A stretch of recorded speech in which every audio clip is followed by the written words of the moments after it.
Do y'all hate the smell of flowers? Does it give you a headache? Nope, not me. But there are some people on this planet that hate malli poo. Let's make their life easy, shall we? Starting off by cutting our tissue into 4 square pieces and then crush it into a small ball. Later, place that crushed ball in the center of another piece to create that so-called stem.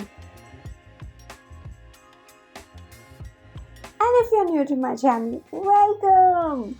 Do subscribe because I want you to stay around for my next video as well. I post new videos every week. Moving on. Once the buds are done, we're going to paint the longer end green because it's the stem, of course.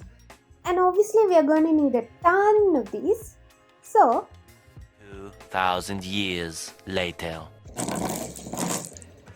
now we're just going to run yarn through each of the buds that we made.